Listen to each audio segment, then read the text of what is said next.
Hello everyone. This small village in Italy was little known, except to those who lived there. The church, standing proudly at the heart of the village, was always filled with worshippers. Father Giovanni, a man in his middle years with hair turning grey, was a respected figure. To many, he was seen as a pillar of unwavering faith. Every word he spoke from the pulpit was filled with a strong belief that his teachings were the only true path. However, beneath this strong conviction, there was one thing Giovanni could never understand: Islam. He viewed the religion as a threat, something that must be avoided and condemned. He often spoke of Islamic teachings with a tone of mockery. Their followers are easily deceived, he would say to his congregation.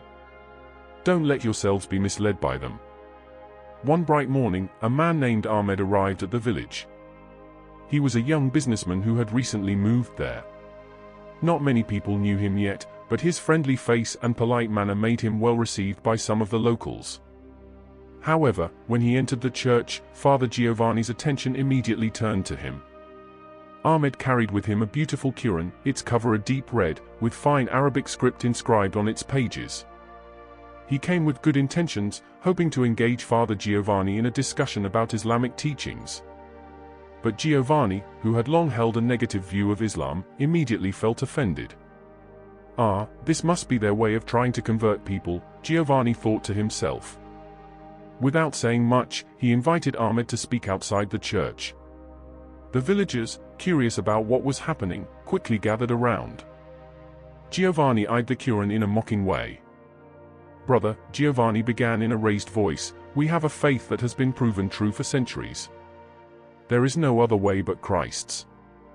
And if you want to convince me of your religion, I will prove, in our own way, that this book you bring is nothing more than a collection of false stories."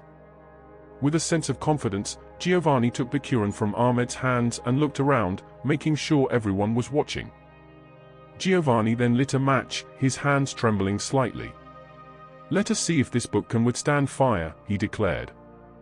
Ahmed, taken aback, tried to calm Giovanni. "Father, this is not the right way. I simply want to share peace." But Giovanni, already swept up in his anger, paid no attention. He opened the Koran, placed it on the stone table, and held the match to the first page. All eyes were on the Koran, now threatened by the flames. The villagers murmured, and some felt a sense of fear about what would happen next. Yet, what happened next stunned everyone. The fire could not burn the Koran. It was as though some unseen force was preventing the flames from touching it. Every time the fire reached the pages, it immediately went out. No matter how hard Giovanni tried to stoke the flames with dry twigs, the fire would die down. The Koran remained untouched, unscathed. Giovanni stood frozen. His face turned pale, and his heart raced. He tried several more times to reignite the fire, but the result was always the same: the Koran remained intact, the flames unable to burn a single page. The villagers, who had come with mixed feelings, now fell silent, unsure of what they had just witnessed. This cannot be," Giovanni muttered, almost in a whisper. He stepped back, his gaze still fixed on the Koran, untouched by fire. "How is this possible?" Ahmed stood beside him, his eyes soft but resolute. "Father, this is no coincidence. Allah, the Almighty, protects His book. The Koran is a guidance for life, and we cannot judge it without understanding its meaning." Giovanni remained speechless, confused and unable to explain what had just occurred. He felt as though his entire world had been turned upside down. The fire could not burn the Koran, and that was not a small miracle, it was a sign. The villagers, who had been quietly observing, began to whisper among themselves. Some were frightened, others began to question, and some felt a sense of awe. Giovanni, once a pillar of certainty, now stood before them, his convictions crumbling.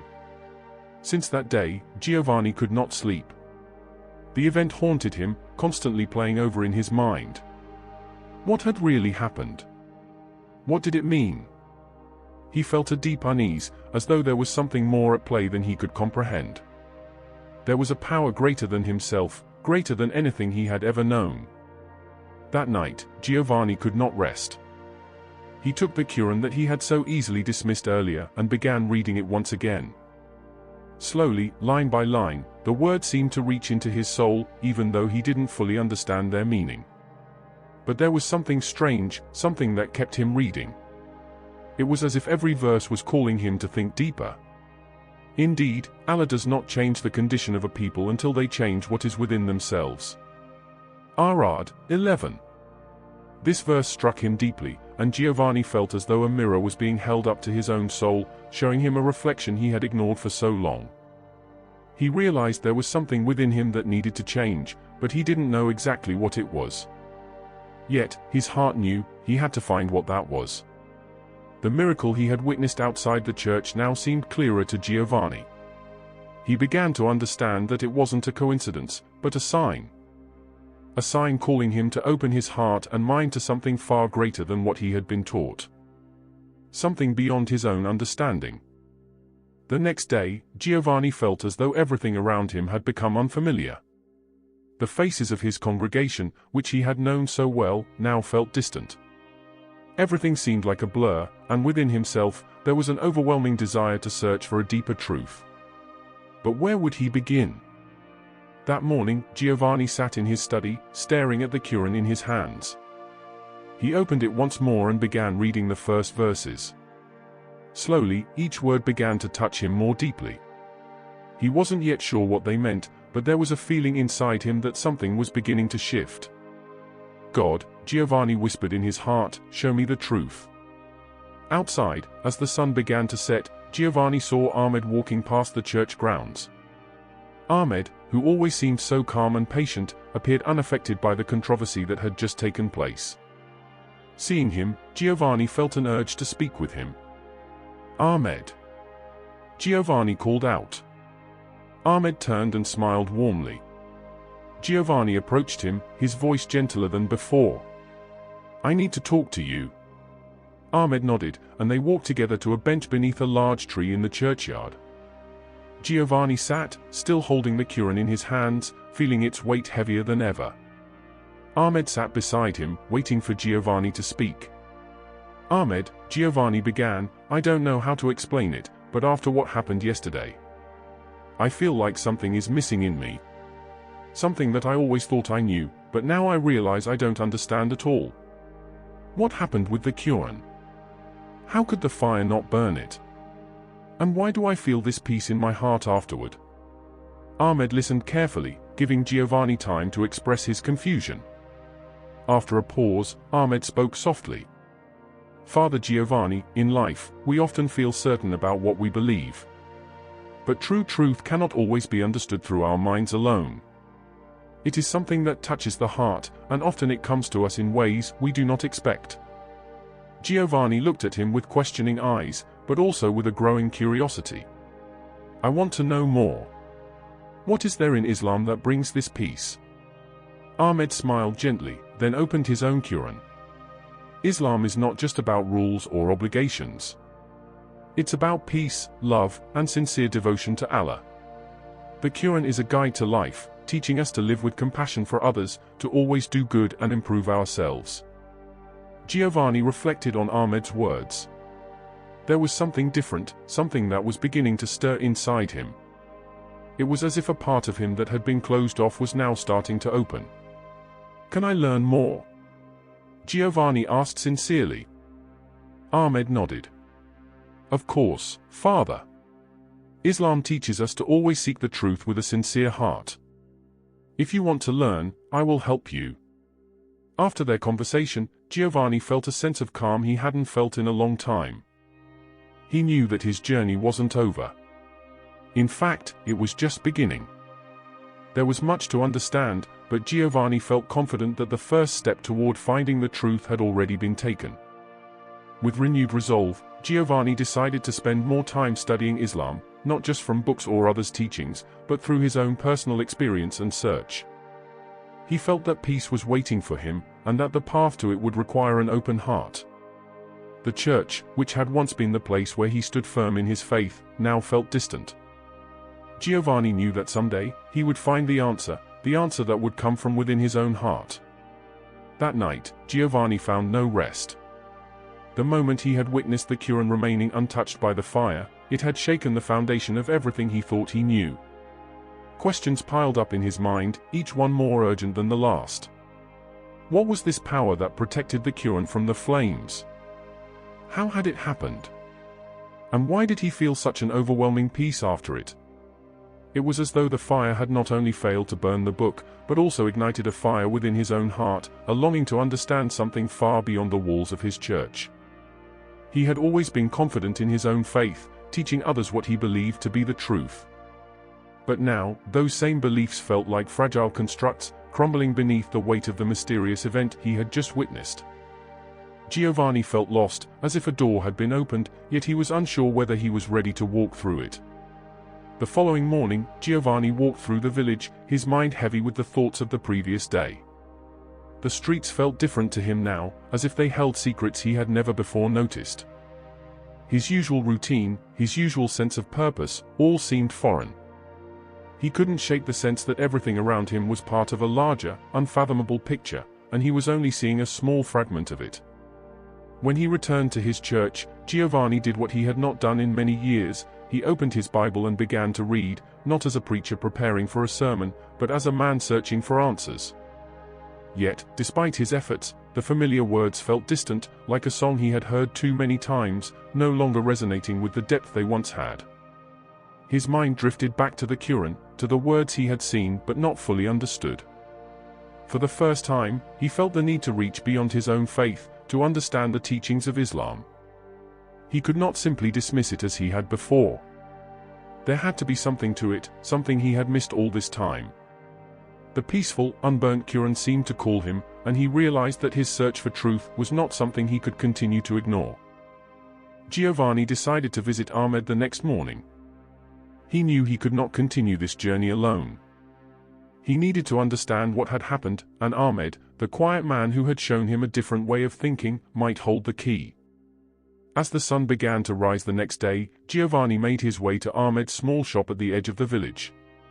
The air was cool, and there was a peacefulness in the morning mist that seemed to match the stillness in his heart. When he reached the door, Ahmed was already there, sweeping the front steps, his usual calm presence a welcome sight.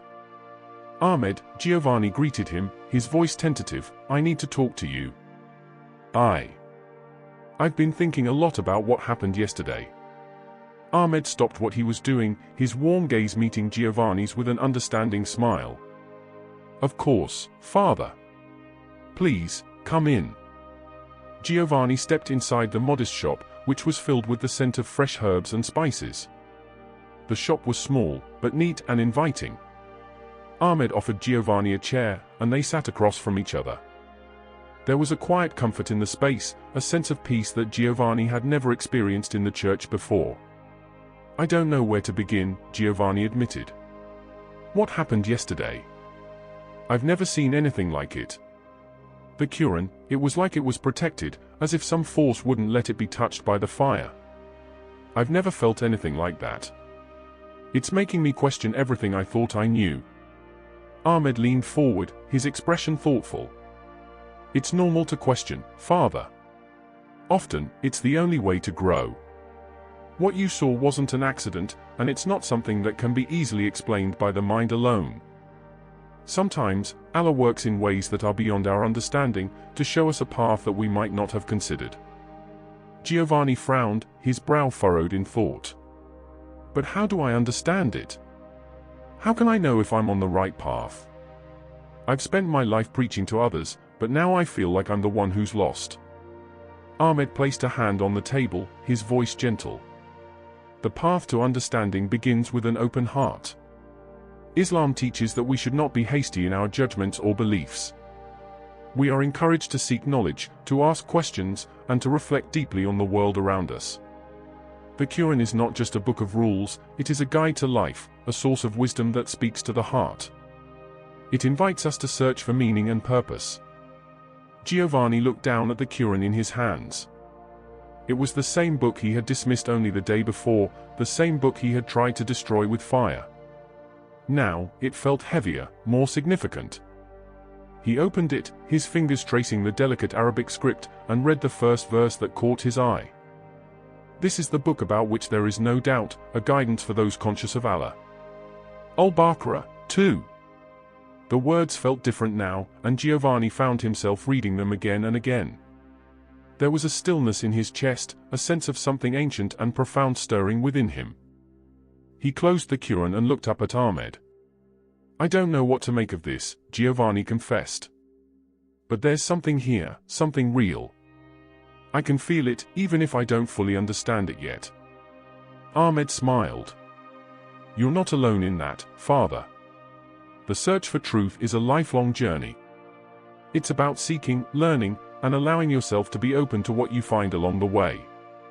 You don't have to have all the answers right now. The important thing is that you're searching. And that search is something Allah loves." Giovanni sat in silence for a moment, his thoughts swirling. A part of him wanted to reject everything he was feeling, to cling to the beliefs that had defined his life for so long. But another part of him, the part that had witnessed the miracle of the Quran, knew he could not ignore what he had experienced. There was more to this world, more to faith, than he had ever imagined. He stood up, a new determination in his eyes. "I want to learn more. I need to understand this. I can't ignore it any longer." Ahmed nodded, his eyes warm with encouragement. "I will help you, Father. Let's walk this path together." As Giovanni left Ahmed's shop, the weight in his heart felt lighter. He wasn't sure where this journey would take him, but he knew he was on the right path now. The search for truth had begun, and he was no longer walking it alone.